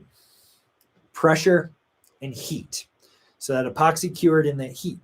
Now you're running an iron across it. That epoxy is getting warm. If you can feel your hand on the top sheet and feel how warm that board is, what's that doing to that epoxy? It's heating it back up. That means that it's becoming more malleable. That's going to break down. I've had conversations with high-level half-pipe riders, wax technicians about this and why they only cold wax their snowboards and why they do it like every other run and stuff. Because when they were hot waxing, their guys were breaking boards. When they stopped doing it, they stopped breaking boards. I don't wax, period. You know what I do? If it looks really bad, I take it in and I'm like, run it on the stone. Put some structure in that bitch. Let's do the edges. Let's do everything. And there you go. My K2 Cool Bean has never been waxed in like 8 years. Looks absolutely amazing. This isn't like waxing your car to protect it from like chips and dings. Like, what is it? One of you guys like 2 years ago sent me a scientific study. I think it was either Switzerland, Sweden, or Norway. But one of the engineers did a whole study on waxing skate skis and basically like over 2 years and concluded that waxing them really didn't do shit and it didn't matter. And I've had conversations with chemical engineers and biochemical engineers and stuff. And the whole belief that you wax the base and the pores open up and the wax seeps in, they're like, that's physically impossible. They basically told me, they're like, it's bullshit. You might, like waxing might give you a benefit if you were a racer and you were doing it every other lap.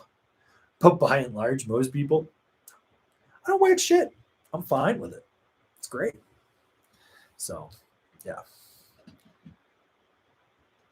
Okay. James King, no question, just a donation for a dry eraser and a spin. I gotta slather this thing with alcohol and clean it down. Either that or put a whole new white sheet on it. I want to redo this thing. Where are we going? Ooh, beware crotch goblins in the park. Oh, wow, that thing loosened up. Okay. Kevy Spilly with the super chat. Can we get a top 5 best mountains with the longest seasons? No. I don't want to do it. It'd be all European resorts, pretty much. All right. Smash the like button, people.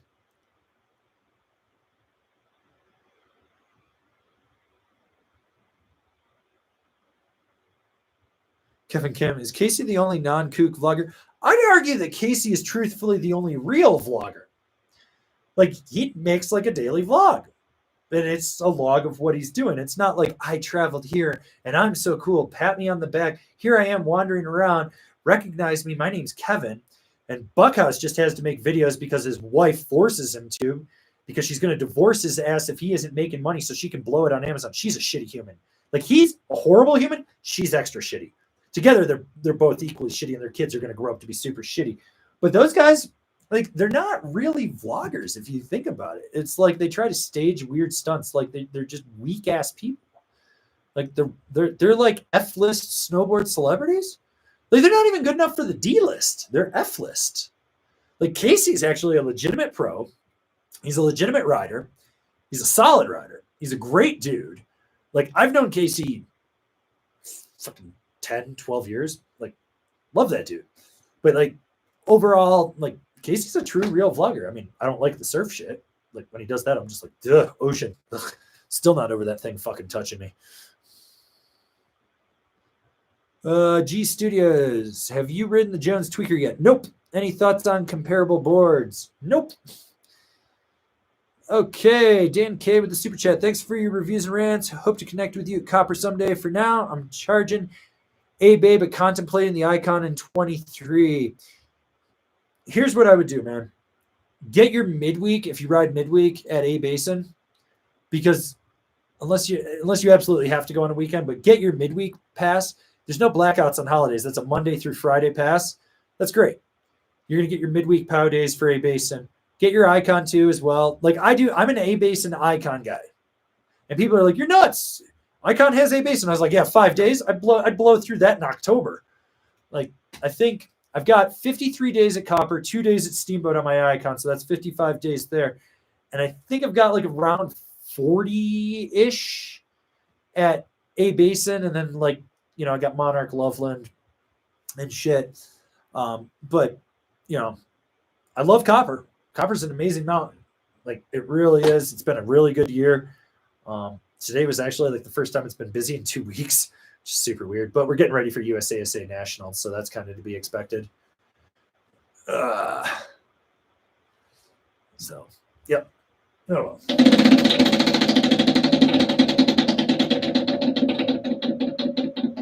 Where we go? Ooh, back to the crotch goblins in the park. Oh, nope, we're popping back. Lose a turn. Ouch. Okay, Lewis Brooks. This is a really good question. Hey, Avran, how long do you suggest to keep custom insoles before getting new ones? So the average American, and this is the standard that I go off with because I was a boot fitter and I'm American, every 3 years, the average American's foot starts to change. The arch collapses, it gets a little wider, it's moving in different positions and stuff. So if you are like a 50-day or less a year rider, 3 years is where I go with your custom insoles, give or take, in there. If you are 100 to 200 day a year rider, you probably want to change it every year, but you can get away with every other year. It kind of depends on what you want to do. So like for me, because I use Remind insoles, I swap these out every other year. I just know how they go, and I know how my feet are. I'm always paying attention to them, because when I'm not snowboarding, it's the off season. If I have my way, I'm running around barefoot, like all the time. Like, I've probably spent more time in a snowboard boot than I have in a shoe at this point in my life. But realistically, 3 years for a full custom insole. So is the way I would do it.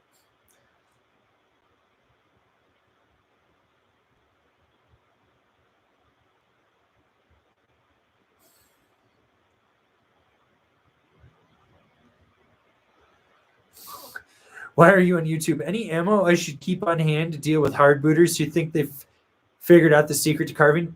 Yeah, ask them to do a butter into a carve. They can't. They won't. They can't.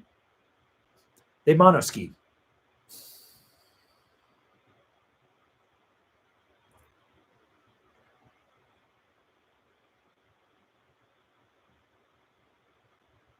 All right. All right. We got a question here from Francois Seguin. Hey, Avran, tried the Flow Fuse carbon yet? No. This week was like all boards. So this week I rode Ravine, new Ravine Select. Let's see. Yeah, Ravine Select. What else is? Pick your line on ink, Worka, Public Statement, Cast Lemons Pro Model, and the Rome Warden. That's what I've ridden so far this week. This is actually funny. Kevy Spill, who the fuck is 6'4" with a size 8 boot, dude?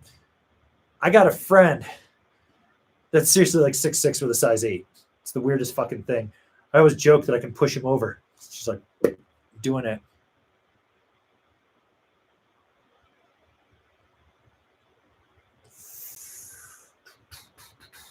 Okay, where were we? Justin Official. Suckhouse versus Angry Game of Horse. Who wins? I can turn. He wouldn't win because I would just do every trick as a turn. I'd be like, we're going to Euro carve. We're going to heel side carve. That's what it's going to be. I'll be like, and I'd be like, you have to make it to the end of the feature. Okay.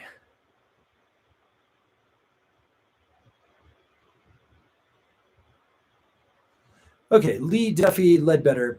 You've said a bunch that the dance hall has better edge hold than other Solomon boards. How does it compare to disrupted cuts like a Yes's mid-bite, Asim mid-bite, tapered mid-bite, or Mervin's magnet traction? So it's just a straight radial side cut. So the big thing is you got to understand with what Solomon does. They have these straight. This isn't the best board for it, but what they do is they actually have straight angled. So it goes straight, kink, kink, kink, kink, in there. So there's no like blended radius in there. So when you actually get on ice, it doesn't grip as well. But when you get on the dance hall, it's just a radial side cut. So you got this radius in there. So it grips better. It's, magnet traction, they finally refined it to where I think it needs to be. Like for the longest time, everyone's like, oh, I can see it. And it's so good. You don't need to have like a serration that's like this. The big thing is where your inserts are, you need to have extra contact points depending on the camber profile. And that's a really key point. Same thing with like what Yes is going on. So classic example. Tuesday, I rode the Pick Your Line, and then I rode the Pick Your Line DCP on ink, both in a 159. Now, the unink version is wider. The side cut is different. You can see it. So with the regular Pick Your Line, the tapered mid underbite would be outside my insert. It wouldn't grip as well on ice. It was kicking out and stuff. But then I got on the uninked version, and that tapered mid bite was more underfoot. So when I put the pressure down, it would lock in. Same exact board, same exact stance on it. Both rode completely different on edge. And that's kind of the thing, is like you got to look at that. So like when you've got a hybrid camber profile, whether it's cam rock, it's reverse, rocker, or reverse with camber in there, any of those variations in there, like a camber 2.0 where it's like flat comes down, flattens out, and then it's got like a little mini rocker in there. It changes everything. And having a visual side cut that does grip right in the center of the inserts works. But if it's inside the inserts, and classic example of this is Never Summer with their Vario side cut. They put their Vario inside their camber section. In the camber section at the peak is where the inserts are. So you've got this cut in inside now on there. It makes it hooky as shit and loose. But if you put it on the outside too far and you're pressuring down, you're not engaging it. So you're not getting that grip. So like magnet traction is you got that serration like this. And if this is your insert and it comes in here, when you put that pressure down, you've got that extra contact point. This is the thing, but with like a radial circuit, you just got that radius through there. It's just old school. It rides like an old school snowboard. You're not getting any extra grip per se, but what you're not getting is these weird kinks that come through that are supposed to be the pressure points when you push the board down that aren't gripping. That's the issue with the Solomon side cut. They went too heavy believing the bullshit. They drank their fucking Kool-Aid. Because when they first came out with that side cut, they only put on specific boards. And if you look at the boards that they started with, they were very pow specific, and they needed to because they had a small flat section with a lot of rocker. Then they kind of changed their camber profiles. They brought everything back out in there. Then they, what is it? I think it was the Official was the name of the board. And that was going to be like their high-end pipe park board. But if you looked right where the kink point was, insert packs. And it was perfect because when you put the pressure down, it would dig in and you could lock in. So it's one of those things like you got to kind of pay attention to that to understand the whole dynamic of how it actually works.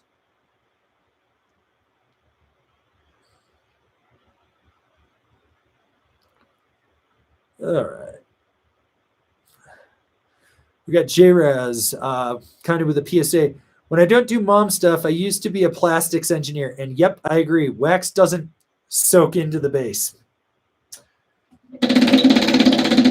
Take it from her. She's got a degree in it.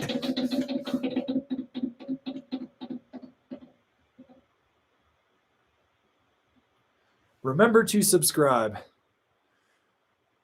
Dude Guy Man 77, is it possible to stone grind your board too much? Yes, but what's going to happen is I've seen this happen. The base gets really thin, and then as you're grinding it, there'll be spots that they're a little thicker, and you start to see a thin spot, and you can start to see the fiberglass underneath.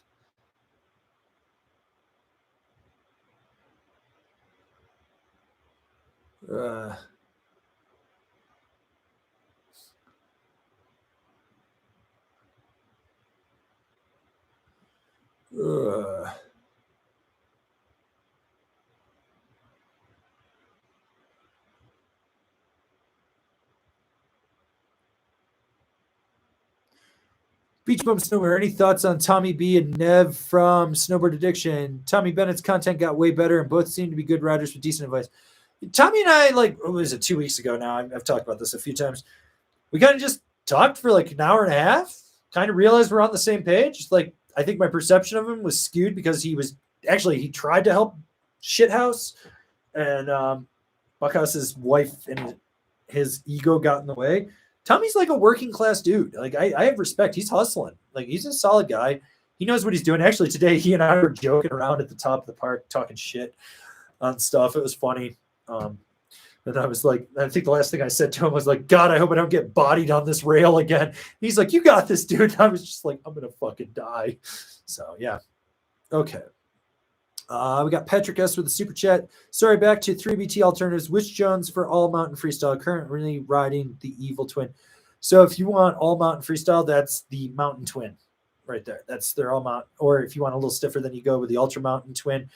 You can kind of, if you want like more snap and power, then you go to the Aviator 2.0, but that's kind of overkill. But the Mountain Twin is where you really want to be, I think.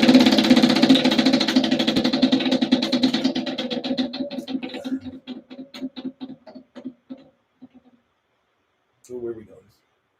Lose a turn. Okay.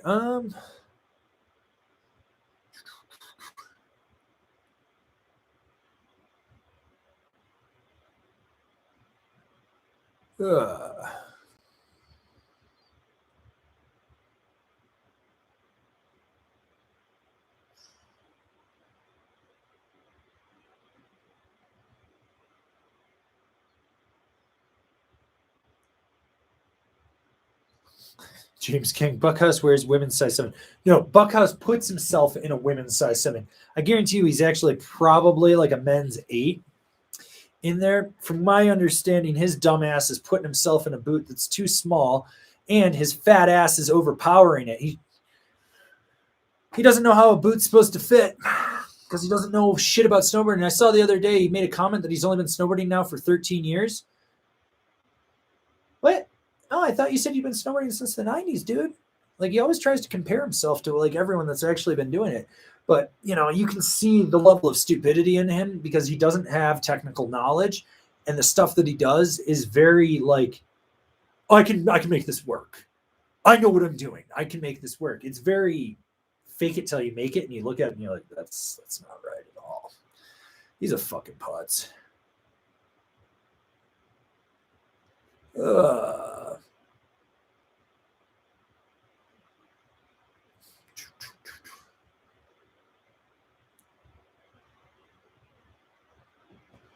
Okay, Zach, show us the top sheet on the board behind you, please. Oh, you mean the workout? Yeah, here we go, guys.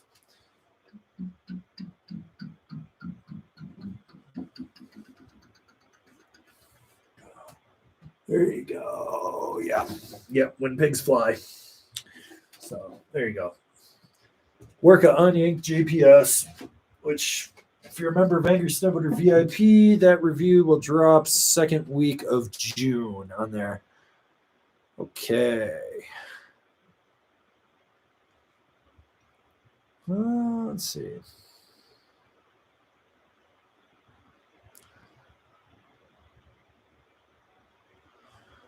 I think we're kind of running out of questions here. So, been here an hour and 51 minutes. I got shit to do. I got a puppy I got to go take care of. She needs to go out and go for a walk. So, I think we're going to call it a day today, guys. New explain video on Monday. Hopefully, new top 5 on Wednesday. We'll get back into that rhythm of things. Yeah, and I'll probably be back live streaming next Thursday. Thanks for tuning in, though, guys. Really do appreciate it. Shout out to my boy Carlos Enriquez down in Snowmass for coming up yesterday, grabbing that board for his boy so he could get a new setup. Stoked on that. Fortunately, didn't give away any board today, but you never know. I got shit to give away at some point. I got to get everything together and make a list. So we'll try to do some more giveaways and whatnot. Anyways, if you're new here, remember to subscribe, click the bell, get those notifications. That way you're not missing any of the videos we got coming out for all you snowboarders of the internet. And if you really like what we're doing over here and you want to support us further so I can do some really cool projects, swing on over to Angry Snowboarder VIP. Check the video out over there. I could explain it here, but, you know, that just does a better job over there anyways. And as always, I'll see you guys in another video.